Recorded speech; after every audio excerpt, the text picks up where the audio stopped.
Hello, my name is Calum Di Lieto. I'm here with HR Grapevine and we're about to interview Nick Connor, the Managing Director of Volvo Car UK.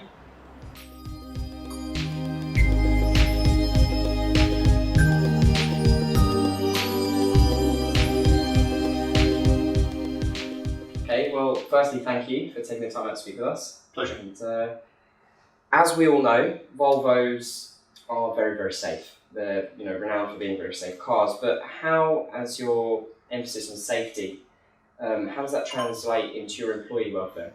Right, well, safety is at the core of everything that Volvo does. It's our founding principle, going back to 1926. So everything we do is designed around people, and that's a starting point for us.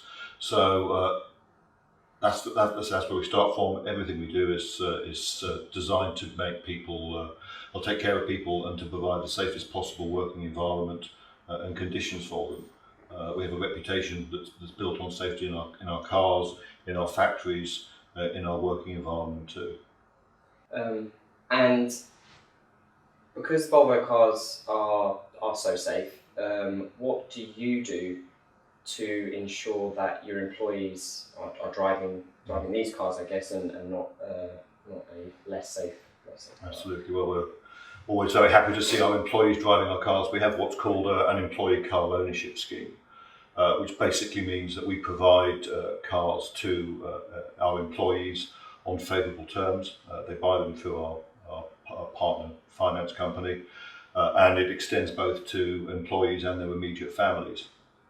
We also have privileged purchase terms for the wider family, so that as many people as possible who work for us and their families can drive our product. And as you can see from our car park, it's pretty much full of Volvos. I'm pleased to say there aren't very many people who choose to drive any other product. I'm assuming you drive a Volvo? I drive a Volvo, my wife drives a Volvo, my father drives a Volvo, my sister drives a Volvo. So it's a very valuable benefit to employees to have access to such a wide range of cars. And I think we're unusual even amongst car manufacturers in the extent to which we offer our cars to our employees and their families.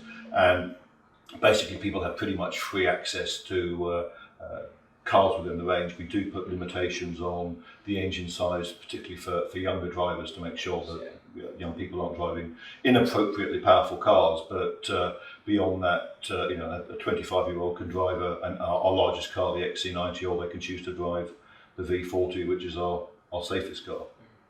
And how have you found that that's increased employee engagement? I think it makes a huge difference, because when people drive the product, they understand it. They understand the ethos behind the company. They understand the quality of the product. And if there are issues with cars, often they come to light first with through employees who feed that back into the organisation. So we can make life better for customers as well by preempting issues with customer cars. And I think that just by that access to the product, people get very excited by it. We do a lot of staff training sessions around the product. We teach them the technical side. We have a course that specifically looks at technical training for non-technical people. So we give them a bit of background behind the cars. And I think it just creates a sense of ownership and a sense of belonging with the brand and the product, which you don't get if you don't engage with it on a daily basis. And that's interesting. So the program that teaches technical knowledge, is there a lot of buy-in from that for employees? Yeah, I mean, we virtually all employees will go on that course during their time here. It's particularly important for people who are engaged with customers. Our customer service team. It's part of their induction program, but it's available to all staff here, and we encourage everyone to do that. We also have mandatory driver training for every member of staff, and we also extend it out on an optional basis to members of their family who have access to our cars as well. And that's very much designed around accident avoidance, what to do if the worst happens, how to reduce the effect of an impact. And we've seen a significant reduction in the number of accident claims that we've had as a result of that training, and as a result of the improved safety, passive and active, of our product. And as well as safety, I noticed that your corporate social responsibility is very strong, and you work with organisations such as the WWF and Oxfam. Tell us a bit about that. Yeah, I mean, this has been part and parcel of our strategic approach for decades. This is absolutely nothing new for us. I mean, it goes back to 1926. Our founding fathers talked about safety being our founding principle and looking after people. So there's nothing new in that for us. We support a wide range of charitable organisations. We support a lot of sporting initiatives, particularly with young people. We're a sponsor of the Royal Yachting Association. We bring on young people, introduce young people to sports, saying all sorts of things. So there's a lot that we do both here and globally. We're a sponsor of the Swedish Asthma Association, promoting the clean inside and out message of our cars, that it's not just about people inside, but it's about people outside the car as well, protecting their safety. So we do a lot. We do a lot of this stuff. Our factories are amongst the cleanest in the world. We've got the cleanest paint plants anywhere in the world. We use very little water in our production. We have about the lowest consumption of water of any car manufacturer on a sort of per car basis. So we do a very broad range of things on the CSR side. Mm.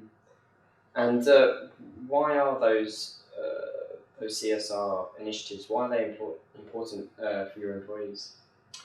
I think because they reflect our brand positioning. They reflect who we are as a brand, what we stand for. There's plenty of statistical evidence that says that having a good CSR approach helps drive profitability, but that's not fundamentally why we do it. We fundamentally believe that we are a different car company. We're not like other manufacturers. It's not just about the bottom line. It is about protecting people. It is about helping people lead freer lives and better lives. So, and I think our employees really get that message and they engage with it. I mean, it's reflected in the fact that we have such low staff turnover both here and globally. In fact, it's less than 3% globally, and we're below 2% in the UK at the moment. So, people who come here, they're attracted by the brand. They're attracted by the position that we have. We don't attract a lot of people from other car manufacturers. I think we attract people from different industries who come to us who are basically pulled in by the appeal of what Volvo stands for. They recognise us as doing things slightly differently from other car companies. And when they get here, they stay for very long periods of time. And we have a lot of people in this organisation with very long periods of service. 30 years is not uncommon. Because people come and they like the culture, they like the environment, they like the way we treat people. We're a very flat organisation. We're very fair with people. I would say we're the most generous employer in the world, but we do look after people very well.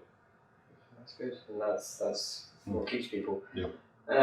And I guess finally, this is the present, and you also talked about the past. But what's in the future for Volvo and its people? Well, we've got a lot of exciting new products coming through, and again, that motivates people. People who tend to work in this industry are excited by cars. So showing the new product early on, we generally take them to Sweden. We show what's in the pipeline for the next few years to keep them motivated, so that they know what the future holds for them.